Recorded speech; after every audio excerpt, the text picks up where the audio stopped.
brought to you by Sensodent K।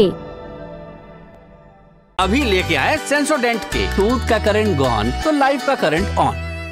Pakistan के एक मशहूर शायर हुए हबीब जालिम ताउम्र तानाशाहों से लड़ते भिड़ते रहे, कई बरस जेल में गुजारे मगर कभी ठसक नहीं छोड़ी। एक दफा उन्होंने लिखा, दावा जमहूरियत का हरान, ये हुकूमत भी क्या हुकूमत है, कभी जमहूरियत यहाँ आए, यही जालिब हमारी हसरत है। हबीब जालिब को दुनिया से गए 30 बरस से ज़्यादा का वक्त हो चुका है मगर उनकी हसरत अभी तक पूरी नहीं हो पाई।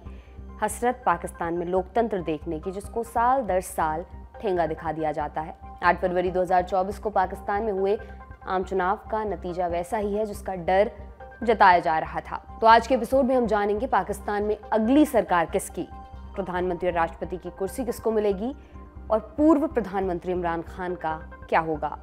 नमस्कार, मेरा नाम दिव्यांशी सुमराव है। आप देखना शुरू कर चुके हैं लल्लन टॉप का अंतर्राष्ट्रीय प्रसंगों से जुड़ा रोजाना का कार्यक्रम दुनियादारी, जहां आज बात पाकिस्तान की। पाकिस्तान में आम चुनाव पूरा हुआ, चुनाव संसद की नेशनल असेंबली और 4 राज्यों की प्रोविंशियल असेंबलियों के लिए। 10 फरवरी को नतीजे भी आ गए मगर अभी तक केंद्र में सरकार नहीं बन सकी है। अगला प्रधानमंत्री कौन होगा इसका कुछ अता पता नहीं। वजह कोई भी पार्टी बहुमत का आंकड़ा नहीं छू पाई। कितनी की जरूरत थी? 134 की। कैसे? ब्रीफ में पूरा गणित आपको बता देते हैं। नेशनल असेंबली पाकिस्तान की संसद का निचला सदन है, जैसे भारत में होता है लोकसभा। इस सदन में बहुमत हासिल करने वाले दल या गठबंधन का नेता प्रधानमंत्री बनता है। नेशनल असेंबली में कुल सीटें 336, बहुमत मिलता है हाफ प्लस 1 पर, यानी जिसको 169 सीटें मिली सरकार उसकी। यहाँ पर एक पेज है, डायरेक्ट इलेक्शन सिर्फ 266 सीटों पर होता है। बाकी की 70 महिलाओं और अल्पसंख्यकों के लिए आरक्षित हैं। इन सीटों के लिए अलग से कोई वोटिंग नहीं होती। डायरेक्ट इलेक्शन में जिस पार्टी को जितनी सीटें मिलती हैं उसके अनुपात में आरक्षित सीटों का बंटवारा होता है। तो 8 फरवरी को 266 सीटों पर डायरेक्ट इलेक्शन होना था मगर कुछ रोज पहले एक सीट पर एक कैंडिडेट की हत्या हो गई, वहां वोटिंग टल गई। तो 265 सीटों पर चुनाव हुए। इसका हाफ प्लस 1 होता है 133.5, राउंड फिगर में 134। नतीजे आए तो क्या दिखा? सबसे ज्यादा 101 सीटें निर्दलीय उम्मीदवारों ने जीती। इनमें से 92 को इमरान खान की पार्टी पाकिस्तान तहरीक इंसाफ पीटीआई का समर्थन था, लेकिन निर्दलीय सांसदों को आरक्षित सीटों में कोई हिस्सेदारी नहीं मिलती और तो और उनके पास फौज का कोई सपोर्ट भी नहीं बचा है, इसलिए उनका बहुमत तक पहुंचना मुश्किल था। ऐसी स्थिति में पीटीआई के पास 3 विकल्प थे। पहला, निर्दलीय सांसदों के साथ नई पार्टी बनाए, फिर दूसरों के साथ मिलकर सरकार बनाने की कोशिश करे। दूसरा, पहले से बनी किसी छोटी पार्टी की सदस्यता ले, आरक्षित सीटें हासिल करे और बाकी सीटों का जुगाड़ छोटी मोटी पार्टियों के सहारे करे। और तीसरा, पाकिस्तान मुस्लिम लीग नवाज यानी कि PMLN या पाकिस्तान पीपल्स पार्टी PPP के साथ गठबंधन सरकार बना ले। पीटीआई क्या कर रही है? पार्टी के चेयरमैन बैरिस्टर गौहर खान ने PMLN और PPP के साथ गठबंधन की संभावना को खारिज कर दिया। बोले, इन पार्टियों से गठबंधन के बजाय विपक्ष में बैठना ज्यादा बेहतर है। वे किसी तीसरी पार्टी के साथ जाने की तैयारी में हैं। पाकिस्तानी अखबार डॉन की रिपोर्ट के मुताबिक पीटीआई जमात इस्लामिया मजलिस ए वहादतुल मुस्लिमीन के साथ जा सकती है। जीआई ने खैबर पख्तूनख्वा की विधानसभा में 3 सीटें जीती हैं, जबकि MWM को नेशनल असेंबली में 1 सीट हासिल हुई है। दोनों अतीत में पीटीआई के साथ गठबंधन में रह चुकी हैं। इस साथ के बावजूद उनका बहुमत तक पहुंचना मुश्किल होगा। हालांकि पीटीआई अभी भी हार मानने के लिए तैयार नहीं है। उसका आरोप है कि गिनती में धांधली हुई, जानबूझकर नतीजा बदला गया। अगर जनता के मत का सम्मान नहीं हुआ तो देश भर में विरोध किया जाएगा। कई जगहों से प्रोटेस्ट की खबरें भी सामने आ रही हैं। पीटीआई अदालत का दरवाजा भी खटखटा रही है। हालांकि इसका कोई असर होगा इसकी उम्मीद नहीं के बराबर है। पीटीआई के विरोध का आधार क्या है? पाकिस्तानी समय के अनुसार 8 फरवरी की शाम 5 बजे वोटिंग खत्म हो गई। इसके तुरंत बाद गिनती चालू हुई। रात के 10 बजे तक पहला नतीजा आना था और 2 बजे तक पूरी तस्वीर साफ हो जानी थी। 9 बजे तक सब ठीक गति से चला। शुरुआती रुझानों में पीटीआई समर्थित उम्मीदवार सबसे आगे थे मगर जैसे जैसे पीटीआई की बढ़त मजबूत हुई, गिनती और रिजल्ट में रुकावट आने लगी। मतगणना स्थल के बाहर टीवी स्क्रीन की व्यवस्था थी, उसी के ऊपर रिजल्ट दिखाया जाना था, लेकिन कई जगहों पर स्क्रीन बंद पड़ी रही। चुनाव आयोग की वेबसाइट डाउन होने लगी। पत्रकारों और पीटीआई के कार्यकर्ताओं को गिनती वाली जगह पर जाने से रोका गया। पीटीआई ने सोशल मीडिया प्लेटफॉर्म्स के जरिए विरोध किया। सुनिए। ये पूरी कोशिश की जा रही है कि रिजल्ट्स को डिले किया जाए। जो रिजल्ट मैनेजमेंट सिस्टम है उसको कई जगहों पे स्क्रीन्स ऑफ करके चेंज करने की कोशिश की जा रही है। मुख्तलिफ जगहों में जो हमारे इलेक्शन एजेंट्स हैं उनको दफातर से बाहर निकाला जा रहा है, मीडिया को बाहर निकाला जा रहा है, इसकी हम लोग बिल्कुल इस चीज को हम लोग नहीं बर्दाश्त करेंगे। रात में ही पीपीपी के चेयरमैन बिलावल भुट्टो जरदारी ने भी पोस्ट किया, लिखा कि नतीजों में देर हो रही है। फिर रात के 2:30 बजे चुनाव आयोग ने प्रेस रिलीज जारी किया। रिटर्निंग ऑफिसर्स को आधे घंटे के अंदर रिजल्ट जारी करने के लिए कहा, सख्त कार्रवाई की चेतावनी दी। इसके आधे घंटे बाद चीजें पटरी पर आईं। हालांकि सुबह के 4 बजे तक खैबर पख्तूनख्वा की प्रांतीय सभा की 3 सीटों की तस्वीर साफ हुई थी, जबकि तब तक केंद्र और राज्य की सभी सीटों का रिजल्ट आ जाना चाहिए था। फिर 9 फरवरी को गृह मंत्रालय ने सफाई दी, कहा इंटरनेट प्रॉब्लम के चलते रिजल्ट में देरी हुई, लोगों की जान ज्यादा कीमती थी। पाकिस्तान के कार्यवाहक गृह मंत्री गौहर एजाज को सुन लीजिए। आसान फैसला नहीं था कि मोबाइल और इंटरनेट बंद करें। हमें मालूम था कि जो है वो हर तरफ से ये आवाज़ आएगी कि ये मोबाइल और इंटरनेट क्यों बंद किया गया। लेकिन अगर ये फ़ैसला मुझे दोबारा भी करना पड़े उन 28 शहादतों के बाद, तो मैं समझता हूँ कि 10 बार भी मुझे कौम के बच्चों के लिए, मुझे कौम की ज़िंदगी की जानों की हिफाजत करने के लिए अगर 12 घंटे या 16 घंटे की ये कुर्बानी देनी थी, तो मैं उसको एक बार नहीं 100 मरतबा भी ये कुर्बानी दूंगा। लोगों ने कहा ये सफाई बचकानी है, सुरक्षा के नाम पर धांधली की बात दबाई जा रही है। दरअसल 8 फरवरी की शाम chief election commissioner Sikandar Sultan रजा कुछ और बोल चुके थे। उन्होंने कहा था कि हम रिजल्ट के लिए इंटरनेट पर निर्भर नहीं हैं। सुनिए उन्हें। मैं ये बताना चाह रहा हूँ कि हमारा अपनी वर्किंग जो है वो इंटरनेट डिपेंडेंट नहीं है। हमारा एक्सक्लूसिव इंडिपेंडेंट नेटवर्किंग सिस्टम है, जिससे इलेक्शन के रिजल्ट्स की कंपाइलेशन पे या इलेक्शन के कंडक्ट पे कोई असर नहीं पड़ेगा। ये तो हुई सरकारी सफाई के बाद। पार्टियों के अंदर क्या चल रहा है इस पर भी गौर फरमाते हैं। पीटीआई और पीपीपी का हमने आपको शुरुआत में बता दिया। तीसरी पार्टी थी नवाज शरीफ की पीएमएलएन। वो 8 फरवरी की पूरी रात चुपचाप बैठी रही, कोई बयान देने से बचती रही। पाकिस्तानी मीडिया संस्थान जियो न्यूज ने पीएमएलएन के दफ्तर की एक तस्वीर रिलीज की। इसमें नवाज शरीफ और उनका पूरा कुनबा गमगीन नजर आ रहा था। खबर ये भी आई कि नवाज ने विक्ट्री स्पीच की तैयारी कर ली थी, लेकिन शुरुआती रुझान देखकर उन्होंने इरादा बदल दिया, चुपचाप सोने चले गए। नवाज ने 2 सीटों से चुनाव लड़ा था। शुरुआती दौर में वो दोनों पर हजारों वोटों के अंतर से पीछे चल रहे थे। 9 फरवरी की सुबह होते होते पूरा माजरा बदल चुका था। नवाज शरीफ एक सीट पर चुनाव जीत चुके थे और पीएमएलएन सरकार बनाने का दावा भी करने लगी थी। पार्टी की नेता मरियम औरंगजेब ने पोस्ट किया, केंद्र में सरकार हम ही बनाएंगे। इस पर पीटीआई भड़की, उसने नवाज को टारगेट कर लिखा, दिन दहाड़े लूट की साजिश को जनता ने नकार दिया है, थोड़ी ईमानदारी दिखाएं और अपनी हार स्वीकार करें। मगर ऐसा लग रहा था कि पीएमएलएन को किसी अदृश्य शक्ति से जीत का भरोसा मिल चुका है। उस अदृश्य शक्ति को पाकिस्तान में मिलिट्री एस्टैब्लिशमेंट के नाम से जाना जाता है। इसकी कमान फौज के पास है, उसकी मर्जी के बिना कोई पत्ता इधर से उधर नहीं होता। 76 बरसों के इतिहास में आधे समय फौज ने खुद सरकार चलाई, आधे टाइम पर अपना प्यादा बिठा कर रखा। 2018 में उसने इमरान खान को बिठाया था, तब नवाज शरीफ और पीएमएलएन को मार झेलनी पड़ी थी। अब की बार नवाज शरीफ फेवरेट हैं, चाबुक के निशाने पर इमरान खान और उनकी पार्टी पीटीआई है। पीटीआई को चिंता था कि फौज के साथ तकरार का खामियाजा उसको भुगतना पड़ेगा। पहले रिजल्ट में देरी हुई, बाद में शुरुआती रुझान पलटने लगे। फिर चेयरमैन गौहर खान मीडिया के सामने आए। 9 फरवरी की दोपहर प्रेस कॉन्फ्रेंस की, कहा कि हमारे उम्मीदवार 170 सीटों पर आगे हैं। फौज, चुनाव आयोग और न्यायपालिका को जनता की आवाज का सम्मान करना चाहिए। गौहर खान को सुनते हैं। सबसे पहले ये है कि जितने सीट इलेक्शन कमीशन ने एक्सेप्ट किए हैं, हम आपको काफ़ी दावे वसूख के साथ कहते हैं, इस वक्त अल्हम्दुलिल्लाह पाकिस्तान तहरीक इंसाफ के पास 170 सीटों की बरतरी हासिल हो चुकी है। सबसे पहले ये कि मैं कौम को मुबारकबाद देता हूँ, खान साहब की तरफ से उनके इंस्ट्रक्शन के मुताबिक पूरी कौम को आज इस फतह पे मैं मुबारकबाद देता हूँ और इसका हम रखते हैं ग़ुलामी नामंजूर के नाम। इस फतह को हम कर देते हैं, ग़ुलामी नामंजूर को लोगों ने रिजेक्ट कर दिया है। मेजॉरिटी अगर है तो पाकिस्तान तहरीक इंसाफ के पास है।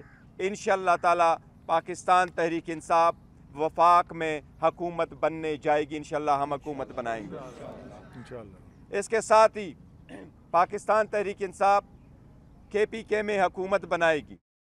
प्राइम इंस्टीट्यूशन से मैं गुजारिश करता हूँ, इलेक्शन कमीशन से मैं गुजारिश करता हूँ, पाकिस्तान की आला अदलिया से कि ये अवाम की आवाज़ है।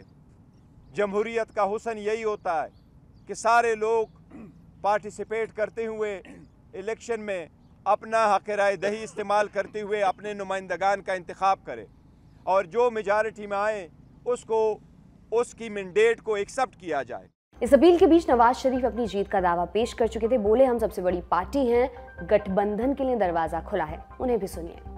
पाकिस्तान मुस्लिम लीग नून सबसे बड़ी जमात बनकर उभरी है। हमारे पास इतनी मेजॉरिटी नहीं कि हम अपने तौर के ऊपर हुकूमत बना सकें, इसलिए हम अपना उन इत्तेहादी पार्टियों के साथ जो कि इस इलेक्शन के अंदर कामयाब हुई हैं, हम ज़रूर उनको दावत देंगे कि वो भी हमारे साथ शराकत करें। पाकिस्तान इस वक्त किसी किस्म की लड़ाई अफोर्ड नहीं कर सकता, इसलिए मैं बार बार ये बात कह रहा हूँ कि हम सबको मिलजुल कर बैठना होगा और बैठकर इन सारे मामलात को तय करना होगा और पाकिस्तान को 21वीं सेंचुरी के अंदर लेकर जाना होगा।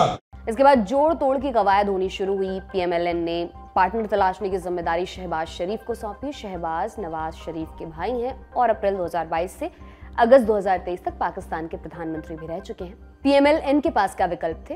पहले रिजल्ट का गणित समझ लेते हैं रिकैप के साथ। 8 फरवरी को 265 सीटों पर वोटिंग हुई। बहुमत के लिए 134 की जरूरत थी। निर्दलीय उम्मीदवार 101 सीटों पर जीते। इनमें से 92 को पीटीआई का बैकअप था, मगर उनकी सरकार बनने में अनगिनत बाधाएं हैं। दूसरे नंबर पर पीएमएलएन थी, 75 सीटों के साथ बहुमत से 59 सीटें दूर। इसके बाद पीपीपी का नंबर था, खाते में आई 54 सीटें। पीएमएलएन के पास सबसे अच्छा विकल्प था पीपीपी के साथ जाया जाए। दोनों 2008 में गठबंधन सरकार चला चुके हैं। वे इमरान खान की सरकार के खिलाफ बने गठबंधन पाकिस्तान डेमोक्रेटिक मूवमेंट में भी थे और अविश्वास प्रस्ताव के जरिए इमरान खान को हटाने में साथ रहे। फिर अगस्त 2023 तक साथ में सरकार भी चलाई। हालांकि उनके बीच खूब खटपट भी हुई थी। दोनों ने इस बार का चुनाव अलग होकर लड़ा था, लेकिन नियति उन्हें फिर से साथ आने का इशारा दे रही है। 10 फरवरी से ही दोनों पार्टियों के नेताओं की मीटिंग्स पर मीटिंग्स हो रही हैं। 11 फरवरी को पहली औपचारिक मुलाकात हुई। लाहौर में बिलावल हाउस में शहबाज शरीफ, बिलावल भुट्टो जरदारी और उनके पिता आसिफ अली जरदारी से मिले। बाद में कहा गया कि बातचीत सकारात्मक रही, हालांकि समझौते पर अंतिम मोहर नहीं लगी है।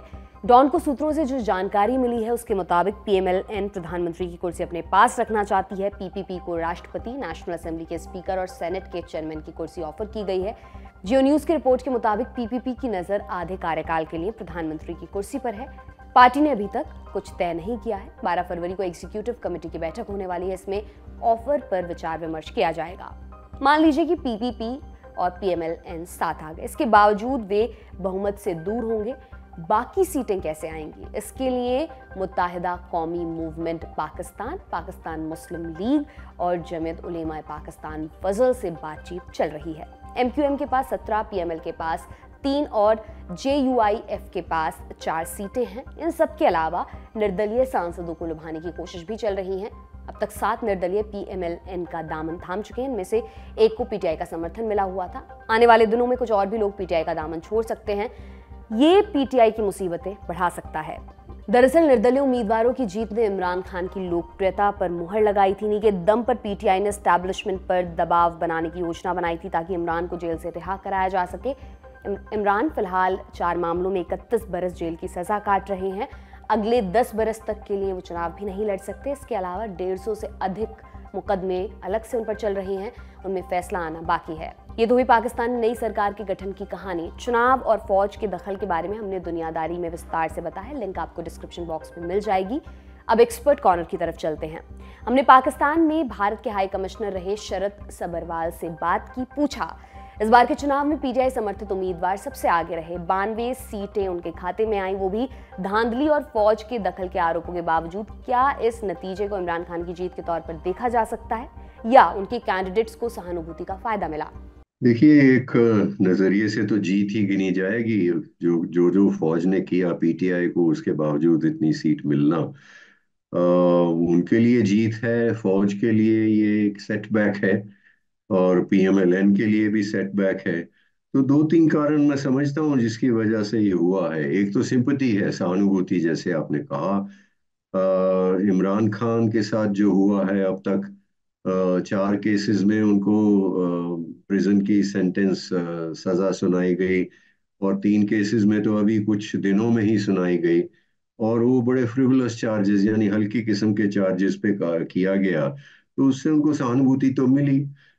दूसरा उनका एक एंटी आर्मी स्टांस था फौज के खिलाफ, ये फौज जो इंटरफेरेंस करती रहती है। तो मैं समझता हूँ कि उससे भी लोगों की सहानुभूति थी उस स्टांस से, उसकी वजह से भी उनकी फेवर में वोट पड़ी। और तीसरा इसलिए कि पीएमएलएन जो गवर्नमेंट थी शहबाज शरीफ की, उसने बहुत से कठिन इकोनॉमिक स्टेप लिए जिसकी वजह से लोगों को इकोनॉमिक बहुत डिफिकल्टीज हुई ये आईएमएफ प्रोग्राम चलाने के लिए। तो उससे भी लोग तंग थे, उसका नुकसान पीएमएलएन को हुआ और उनको नुकसान हुआ तो पीटीआई को उसका कुछ फायदा हुआ, कुछ वोट उस वजह से भी गए। तो ये सब मिल मिला के मैं समझता हूँ कि एक किस्म से तो जीत ही गिना जाएगा, लेकिन पाकिस्तान में जीत का मतलब ये नहीं कि वो सरकार बनाएंगे। अब जबकि रिजल्ट साफ हो चुका है, बहुत असंभावना है कि नवाज शरीफ की पीएमएलएन और बिलावल भुट्टो की पीपीपी मिलकर सरकार बनाएगी। प्रधानमंत्री की कुर्सी पीएमएलएन जबकि राष्ट्रपति की कुर्सी पीपीपी के हिस्से जाने की संभावना है। दोनों पार्टियां पहले भी साथ में सरकार चला चुकी हैं, लेकिन उनके बीच कई बुनियादी मतभेद भी हैं। क्या उनका गठबंधन टिकाऊ होगा? किन मसलों को लेकर उनके बीच तकरार हो सकती है? देखिए, कोई आइडियोलॉजिकल मैं नहीं समझता हूँ कोई इतना बड़ा कोई टकराव है। ये ठीक है कि PMLN little right of the centre है और PPP little left of the centre है। अगर उनमें झगड़े होंगे आइडियोलॉजी पे नहीं होंगे, लेकिन इस बात पे होंगे कौन से मंत्रालय किसको मिले, कौन सी कुर्सी किसको मिले, इस इन मामलों पे ज्यादा झगड़े होंगे। और दूसरा ये कि जैसे आगे चलेगा तो पॉलिसीज अडॉप्ट होती हैं, उसमें बिजनेसमैन का फायदा है, कराची के बिजनेसमैन को ज्यादा फायदा है या लाहौर के बिजनेसमैन को ज्यादा फायदा है। उन उस किस्म के मामलों पे उनमें थोड़े झगड़े हो सकते हैं। मैं समझता हूँ कि एक तो एक वीक सरकार होगी, कमजोर सरकार होगी, क्योंकि इसमें ये दो पार्टियां नहीं, ये दो पार्टियों को मिलके भी पूरी मेजोरिटी नहीं मिलती, 4-5 सीट फिर भी रह जाती हैं। तो इसमें 3 या 4 और छोटी छोटी पार्टी मिलेंगी, 20-25 सीट वो आएंगी तो ये सरकार बनेगी। तो क्योंकि इतनी पार्टी के साथ मिलके चलाना, तो एक वीक सरकार तो मैं समझता हूँ होगी। बाकी ये भी मैं समझता हूँ कि इनका पहले इनिशियली इंटरेस्ट होगा कि ये चले, क्योंकि नहीं चलेगी तो फिर पीटीआई का और आने की संभावना है। तो इन दोनों का इंटरेस्ट है कि किसी तरह इसको चलाया जाए और पीटीआई को दूर रखा जाए। उसकी वजह से मैं समझता हूँ कि जाएगी। अब कहना बड़ा मुश्किल है कि 5 साल चलेगी या उससे पहले कोई गड़बड़ होगी, ये तो देखना पड़ेगा। पाकिस्तान भारत का पड़ोसी है, वहां के चुनाव पर हमारी भी नजर होती है क्योंकि इसका सीधा असर पड़ता है सिक्योरिटी, ट्रेड, विदेश नीति आदि पर। अगर पाकिस्तान में पीएमएलएन और पीपीपी की गठबंधन सरकार बनती है तो भारत का रुख कैसा होगा? क्या तनाव घटने की उम्मीद की जा सकती है? देखिए, मैं समझता हूँ कि भारत देखना चाहेगा कि क्या डेवलपमेंट्स होती हैं, क्या बनता है वहाँ पे। कोई स्थिति स्पष्ट तो बनी नहीं है। अब एक सरकार बननी है, कैसी सरकार बनती है, उसमें विदेश मंत्री कौन है, क्या है, प्रधानमंत्री कौन है, नवाज शरीफ है या शहबाज शरीफ है, ये भारत चाहेगा कि थोड़ा इंतजार करें और देखें। मैं ऐसा मानता हूँ। दूसरा, ऐसा हमने देखा है कि नवाज शरीफ तो बार बार कहते रहे हैं कि पड़ोसी मुल्कों के साथ रिश्ते अच्छे करने हैं। भारत के साथ भी उन्होंने कहा। अभी 2 रोज पहले उन्होंने स्पीच की, विक्ट्री स्पीच कर दी, हालांकि विक्ट्री नहीं हुई उनकी, लेकिन विक्ट्री स्पीच कर दी। और उन्होंने कहा कि उसमें भी कहा कि पड़ोसियों के साथ रिश्ते हमने अच्छे करने हैं। लेकिन इसमें 2-3 अड़चन है। देखिए, एक तो भारत के साथ रिश्ते एक बहुत सेंसिटिव सब्जेक्ट है, इसमें पॉलिटिकल कंसेंसस चाहिए। सबका एक अंडरस्टैंडिंग हो पाकिस्तान में, जैसा कि भारत में भी जरूरी है कि कुछ पाकिस्तान के साथ करना यहाँ भी बड़ा सेंसिटिव इशू बना रहता है, तो उनके लिए भी है। तो जैसा वहाँ पॉलिटिकल पोलराइजेशन बनी हुई है और वो पोलराइजेशन कम नहीं हुई, वो बढ़ गई है इस इलेक्शन से। उस स्थिति में इसने बड़े बड़े कदम उठाना भारत के साथ क्या संभव होगा, एक ये चीज। दूसरा ये कि आर्मी का बहुत कंट्रोल है फॉरेन पॉलिसी और भारत की पॉलिसी पे। और आर्मी में जो आसिम मुनीर है आर्मी चीफ, उनकी इसमें थिंकिंग क्या है वो भी बहुत क्लियर नहीं। तो उनकी आर्मी की तरफ से क्या इशारे होंगे क्या नहीं होंगे ये भी कहना संभव नहीं है। और तीसरा ये कि पाकिस्तान ने 2019 में जब हमने स्पेशल स्टेटस विड्रॉ किया तो उन्होंने कहा था कि इसको आप खत्म कीजिए तभी हम बात करेंगे। वो परिस्थिति बनी हुई है, तो नई सरकार को उससे हटाना और उससे वो उसको डाइल्यूट करना या क्लाइम डाउन जैसे अंग्रेजी में कहा जाता है, ये कोई आसान काम नहीं होगा। तो मैं समझता हूँ कि कोई बहुत ज्यादा आशा करने के बजाय देखना चाहिए कि क्या होता है वहां, जैसी परिस्थिति बने फिर उसमें आगे चलेंगे। भारत के साथ संबंधों की दशा और दिशा तय करने में पाक फौज की कितनी भूमिका होती है, ये भी समझते हैं। देखिए, ये 2-3 इश्यूज में पाकिस्तान फौज का बड़ा कंट्रोल पूरा ही है कंट्रोल। एक तो डिफेंस इश्यूज में, सिक्योरिटी इश्यूज में, फॉरेन पॉलिसी में, इंडिया के साथ रिलेशनशिप, अफगानिस्तान और कोई नेबरहुड ईरान वगैरह, और यूनाइटेड स्टेट्स के साथ रिलेशनशिप। तो ये तो उनका बड़ा कड़ी पकड़ रहेगी। जैसा मैंने पहले भी कहा, पॉलिटिशियन कुछ भी चाहे, नवाज शरीफ 2 दफा ट्राई कर चुके, 2-3 दफा, और हमेशा फौज ने उनकी गाड़ी पटरी से उतार दी जब उन्होंने इंडिया के साथ रिलेशनशिप बिल्ड करने की कोशिश की। तो ये पकड़ तो बनी रहेगी। इसीलिए मैंने पहले कहा कि पॉलिटिशियंस क्या चाहते हैं उसके बजाय हमें ये समझने की कोशिश करनी चाहिए कि आर्मी की थिंकिंग क्या आसिम मुनीर के होते हुए। और अभी तक जैसे मैंने कहा, मेरे विचार में आसिम मुनीर की थिंकिंग इस सब्जेक्ट पे बड़ी क्लियर नहीं। पाकिस्तान चुनाव से जुड़ी और क्या क्या अपडेट्स हैं? अमेरिका, ब्रिटेन और यूरोपियन यूनियन ने चिंता जताई है, धांधली के आरोपों की जांच करने की मांग की। पाकिस्तान के कार्यवाहक प्रधानमंत्री अनावरुल हक काकर ने गड़बड़ी के आरोपों को नकार दिया है। 12 फरवरी को प्रेस कॉन्फ्रेंस में बोले, पिछली बार 66 घंटे लगे थे, इस बार 36 घंटों में रिजल्ट आ गया। हमें तयशुदा नियमों का पालन करना होता है, यही लोकतंत्र है। 12 फरवरी को PMLN ने कहा कि प्रधानमंत्री के लिए कोई नाम फाइनल नहीं हुआ है, गठबंधन के सहयोगियों से बातचीत के बाद ही फैसला लिया जाएगा। नई नेशनल असेंबली का पहला सत्र बुलाने की डेडलाइन 29 फरवरी है। 1 मार्च तक नेशनल असेंबली के स्पीकर का चुनाव होना है और 2 मार्च को प्रधानमंत्री चुन लिया जाएगा। पाकिस्तान चुनाव पर हमारी नजरें बनी हुई हैं, इससे जुड़ी अपडेट्स आपको लंदन टॉप पर मिलती रहेंगी। ये था हमारा बड़ी खबर सेगमेंट। अब एक और जरूरी अपडेट जान लेते हैं। खबर कतर से जुड़ी है। कतर की जेल में बंद भारतीय नौसेना के 8 पूर्व अधिकारी रिहा हो गए हैं, उनमें से 7 भारत वापस लौट आए हैं। ये अधिकारी कतर की प्राइवेट कंपनी अल दहरा के साथ काम कर रहे थे। अगस्त 2022 में उन्हें गिरफ्तार किया गया। भारत या कतर ने कभी आरोपों पर कुछ नहीं कहा। हालांकि फाइनेंशियल टाइम्स और रॉयटर्स ने दावा किया कि उनके ऊपर इजराइल के लिए जासूसी का आरोप लगा था। मार्च 2023 में अधिकारियों के ऊपर मुकदमा शुरू हुआ। मई में अल दहरा को बंद कर दिया गया, वहां काम कर रहे भारतीयों को वापस लौटने के लिए कहा गया। फिर अक्टूबर में 8 पूर्व अधिकारियों को मौत की सजा सुनाई गई। भारत ने कहा, हम फैसले से निराश हैं, अपील करेंगे। नवंबर में अपील की गई। भारत सरकार ने कहा कि हर संभव मदद मुहैया कराई जाएगी। 2 दिसंबर को प्रधानमंत्री नरेंद्र मोदी कतर के अमीर से मिले, दुबई में COP28 की बैठक के बीच। 27 दिसंबर को कतर की अपीलीय अदालत ने 8 भारतीय अधिकारियों पर से मौत की सजा हटा दी। 4 जनवरी 2024 को विदेश मंत्रालय ने कहा कि कतर की सुप्रीम कोर्ट में अपील करने के लिए 60 दिनों का वक्त बचा है। फिर 12 फरवरी को कतर ने 8 को रिहा कर दिया। भारत सरकार ने फैसले का स्वागत किया है। इस घटना को भारत की एक बड़ी डिप्लोमेटिक जीत के तौर पर देखा जा रहा है। कि कैसे हुआ और अंदर खाने क्या डील हुई, इसको लेकर अभी कोई जानकारी बाहर नहीं आई है। देश और दुनिया की और भी जरूरी और रोचक खबरों पर हमारी नजर बनी हुई है। आप बने रहिए ललन टॉप के साथ। आज की दुनियादारी में बस इतना ही। कल फिर आपसे मुलाकात होगी इसी उम्मीद के साथ। मैं विदा लेती हूँ। शुक्रिया, शुभ रात्रि।